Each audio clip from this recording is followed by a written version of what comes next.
ஐயா வணக்கம். மணமேலுக்குடி ஒன்றியம் தண்டலை ஊராட்சி நல்லிவே கிராமத்துலேருந்து பேசுகிறேன். எங்கள் ஊருக்கு இந்த வருஷம் தண்ணி தேவைப்பட்டுச்சு. தண்ணி தேவைப்பட்டதுக்கு எங்களுக்கு தண்ணி தேவைப்பட்டுச்சுன்னா மழை பெஞ்சது, மழை பொழிந்தது ஒரு 2 தண்ணி பாய்ச்சிற மாதிரி எங்கள் ஊர் கம்மா அந்த சிஎம்டி தண்ணி வராத கம்மா, மானாவாரி கம்மா.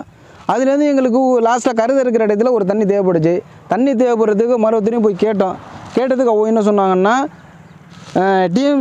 டிஎம்டி தண்ணி பாய்கிறது காட்டுக்குடி கம்மா, அதாவது நிலையூருக்கு பக்கத்தில் உள்ள காட்டுக்குடி கம்மா.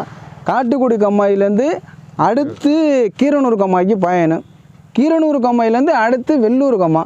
வெள்ளூர் கம்மாயிலேருந்து அடுத்து நம்ம ஊர் கம்மாய்க்கு பாயணும்.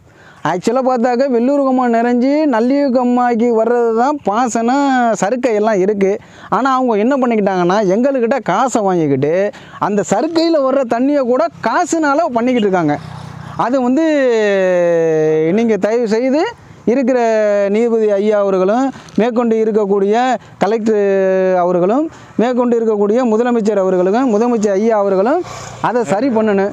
மேற்கொண்டு நாங்கள் இந்த வருஷம் அந்த தண்ணி சறுக்கையிலேருந்து வழியாதனால போய் கேட்டோம். கேட்டதுக்கு அந்த டிஎம்சி தண்ணியிலேருந்து ஒரு 3 லட்ச ரூபா பணத்தை வாங்கிட்டு இறக்குனாங்க. இறக்குனதுக்கப்புறம் அடுத்து பார்த்திங்கன்னா கீரனூர் கம்மா அவங்க ஒரு 30,000 வாங்கிக்கிட்டாங்க. 30,000 வாங்கிட்டு என்ன பண்ணுனாங்கன்னா, அதிகப்படியெல்லாம் தண்ணி விடலை, அங்கேருந்து வர்ற தண்ணியை மாற்றி விடுறதுக்கு 30,000 ரூபா. அதுக்கப்புறம் எடுத்துக்கிட்டிங்கன்னா வெள்ளூர் கம்மா. வெள்ளூர் கம்மாயில் அந்த கம்மா தண்ணியை ஃபுல்லாக நிரப்பிக்கிடுவாங்களாம்.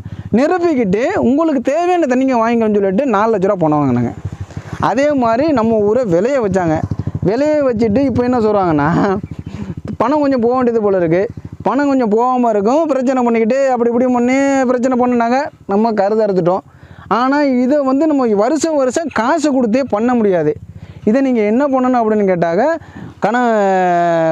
முதலமைச்சர் ஐயா முன்னிலையில் என்ன பண்ணணும்னு கேட்டாங்க, இந்த காசு பணத்தை ஒரு தீர்வு பண்ணி எப்படி பண்ணலாமோ. நம்ம விவசாயி மக்களுக்கு நாங்களாம் ரொம்ப கஷ்டப்படுறோம், அடிமட்ட விவசாயிகள் நாங்கள் விவசாயம் மூலமாக தான் பிழைச்சிக்கிட்டு இருக்கோம். எங்களுக்கு வேறு வழி இல்லை. இங்கே அறந்தாங்கி சட்டமன்ற தொகுதியை எடுத்துக்கிட்டீங்கன்னா மணமேலுக்குடி ஒன்றியத்தில் எந்த ஒரு ஃபேக்ட்ரியும் கிடையாது, எந்த ஒரு தொழிற்சாலை எதுவுமே கிடையாது.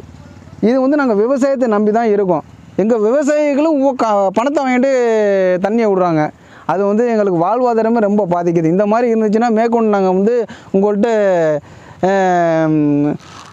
ஆதார் கார்டு, ஓட்டை ஐடி எல்லாத்தையும் ஒப்படைச்சிட்டு நாங்கள் வெளியேறது மாதிரி தான் இருக்கேன். இந்த ஊரை நம்பி ஒரு புரோஜனம் ஒன்றுமே கிடையாது. நாங்கள் 12 மாதமும் கஷ்டப்பட்டு தான் பொழைச்சிக்கிட்டு இருக்கோம். கொஞ்சம் இந்த விவசாயத்தில் வருது, அதை வச்சு பண்ணிக்கிட்டு இருக்கோம். அதையும் தாழ்வோ காசு வாங்கிட்டு விட்றோம் அப்படின்னு சொல்லிட்டு பண முதலுக்கு அரசியல்வாதியை அப்படி இப்படியும் பண்ணிக்கிட்டு இருக்காங்க. நீங்கள் முன்னிறுத்தி ஏதாவது பண்ணுறாந்தா பண்ணலாம், அப்படி இல்லைன்னா எங்களை ரோட்டில் தான் அப்படி இப்படியும் போனோம்னா அதுக்கு தகுந்த மாதிரி நாங்கள் போயிடுறோம். ஒன்றும் பிரச்சனை இல்லை. இதனால் ஒரு இதுவும் கிடையாது.